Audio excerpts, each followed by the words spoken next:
The camera's farther away so you can see the wolf on my shirt. Don't worry, I'm not Team Jacob. New Moon is the second Twilight book, and it was so fun. And also heartbreaking, don't get me wrong. The opening scene is a dream where Bella sees herself and thinks it's her grandmother, but it's actually her older, and Edward says, "Happy birthday, Bella." Her getting older and Edward always looking 17.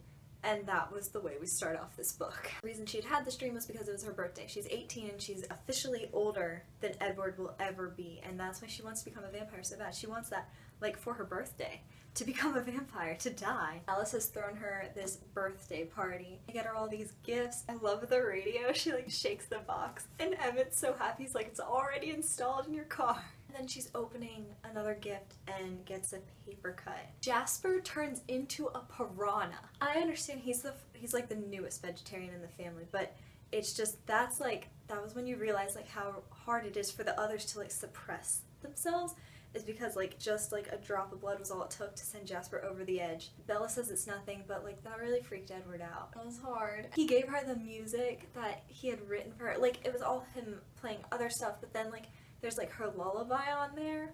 It was just like such a perfect birthday present for her. I loved it.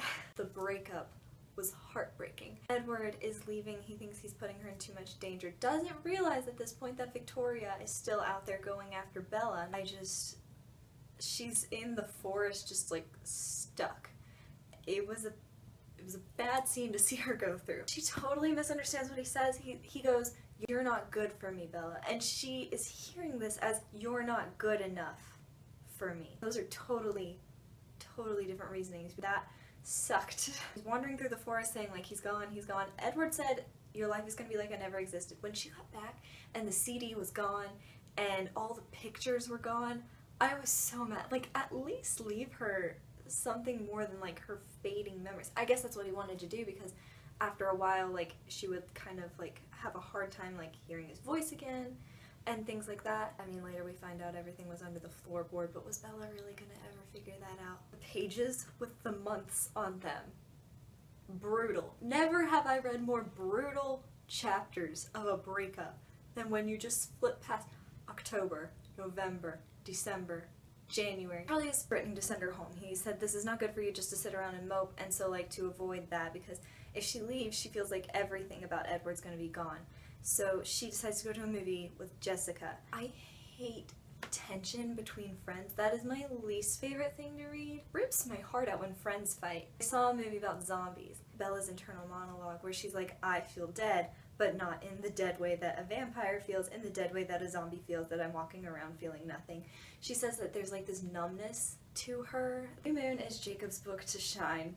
I love Jacob in this book. She went to go visit him. They were talking, I was just like, oh, what?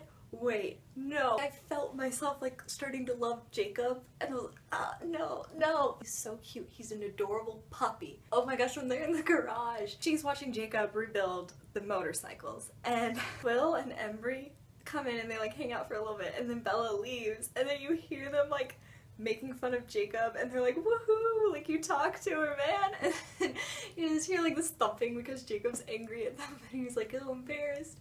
It's just so cute. I love that scene so much. I love their banter back and forth about what their real age is. Bella, she knows Jacob likes her and trying to like kind of push him off and be like, "We're friends." She says like, "You're 2 years younger than me." Aw, how cute. Jacob is like starting to make this argument for why he's actually older than Bella. She's like, "By the time we got back, I was 23 and Jacob was 30. She watches Jacob work a lot and says like his hands are really big and he's gotten so tall and he's like filling out, but it just sounds like he's a puppy growing into his paws. It's so cute, and like it's kind of because he is. He's a wolf, and like but not quite, like he's almost there. One thing I really liked was the like comparison and I guess contrast between what the werewolves were like as a pack and what the vampires were like as they lived together. The vampires, we see like the Cullens in their home and everything's pretty pristine, and you just feel like kind of a formality to it, but it's a nice formality because they're from this different time. They're all so much older.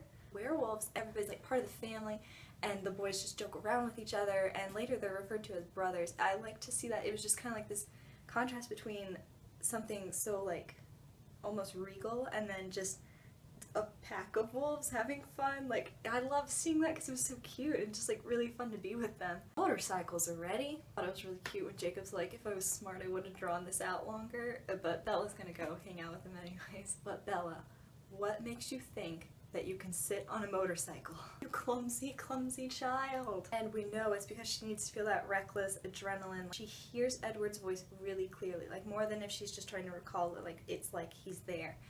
So like I get why she did it, but like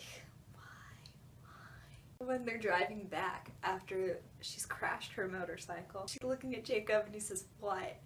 And she tells him that he's sort of beautiful. Sort of thank you. You're sort of welcome. Jacob, Bella, and Mike end up on a friendly outing to the movie theater to see this scary movie because Bella will only watch like blood and guts movies because she can't watch anything with romance. And Mike gets sick, and so they have to leave the theater. Jacob has like the most adorable confession. He's very open. Like I was like, wow, that's kind of brave. It was saying like how he felt for her. Bella is like holding his hand and she says holding hands doesn't mean the same thing for you as it does to me, because she just took it as like a comfort, like a friendship, and he obviously didn't. But he was just saying like, I've got loads of time, I'm gonna wait. And it's just, it's so cute. Like, oh, he's just like a puppy. I can't. It was really sad. Bella is thinking how much she needs Jacob, not as like a boyfriend but as a friend, because she said like something along the lines of like, love has the power to break you, and Jacob was what was helping her feel whole again. That was like a really hard scene, but that really solidifies like how much she needed him in her life. And apparently Mike wasn't just sick from the movie, he also had the stomach bug, which Bella gets the stomach bug, and she calls Jacob. Jacob is sick, but she's like, oh, don't worry, it'll be done. I finally got over it. It's only a 24-hour thing. And you hear Jacob, this is like when he's starting to have like werewolf issues, because he's like, I don't think I'm sick with what you have. I don't think so either. Bella goes into that meadow. She sees Laurent. Yikes. She was excited to see Laurent because she just was like, ooh, a vampire. That's not gonna kill me, but yeah, he's gonna kill you. That's the first time we see the werewolves. They go kill Laurent. And there's the one that like looks at her for a second, and that one's Jacob. There's that period of time where they have like a friend breakup. Jacob, he is constant possibility of bursting into a werewolf, especially while he's still really young like this. You know that Jacob feels so bad because he like loves Bella, but he's trying to keep her safe. Bella thinks he's involved in drugs because beforehand Sam, this dude Sam, was like leading a pack of young guys, which it was the wolf pack. Jacob had told Bella like, they look at me like I'm next. So her seeing that, she's like got the totally wrong impression. I hate this. I hate what they've done to you. Later, after they've made up, she meets the pack. It's not fun when what's-his-face turns into a werewolf because she made him mad. Jacob phases, the cool word for it. He phases while he's like jumping into battle. She had figured out that she's a werewolf. Jacob had come into her room and he's like, I can't tell you, but do you remember the stories that I told you? And all she had been focusing on was Edward, which was understandable at the time, but now like she finally figured out that they were werewolves. Jacob is talking about like the vampire that's been around, and Bella finally is able to say like, yeah, she's coming for me. We have the scene where Bella jumps off the cliff by herself, almost died. I love that in the book Stephenie Meyer like says several times like it looks like there was a flame on the water, a flame on the water, this flash of color. It took me to like the 4th description. That was Victoria, because the wolf pack had chased her off into the water. They were right there. Jacob had come in the water to save Bella, and like good thing he did, because oh my goodness, they were so close. Charlie's friend Harry dies, which was sad because I love Charlie as a character. That's when Bella finally realizes that she needs to be more careful with herself for Charlie's sake. She's finally starting to like let go a little bit. There's one point I think she hears Edward's voice basically saying like, be happy, like kind of just like this break, and it was like really bittersweet because she's finally starting to feel herself again, but Edward, who she loves so much, is telling her like, you should be happy without me. Alice shows up and Bella attacks her in a hug. Oh, the phone call when Edward calls pretending to be Carlisle, asking where Charlie is, and Jacob has answered it and he said he's at the funeral. If people use phones. Alice had a vision of Bella jumping off the cliff, told Rosalie, who told Edward. Edward called the house, heard that Charlie, her dad, was at a funeral the funeral, he thinks that she committed suicide, which it makes sense if that's all that Alice saw was her jumping off this giant cliff. But, why? And now he's going to Italy to die, because he said once Bella died, there was going to be nothing left for him, so he was going to go provoke the Volturi, get them to kill him. He had thrown away his cell phone. Everybody keep your cell phones on you at all times, especially if you're a vampire working off of a whim of a futuristic blurb. So we fly to Italy. Alice can see what he's trying to do. He's trying to figure out different plans, and it's interesting to watch Alice seeing all these different plans playing out because Edward's switching his mind so quickly. But then he decides he's just going to walk out in the sunlight and sparkle for everyone so that people know, like, there's vampires in the city. And we find Edward just in time. He's standing, like, ready to go out. He's, like, standing in the shadows. There's this huge festival going on, and he's going to walk out.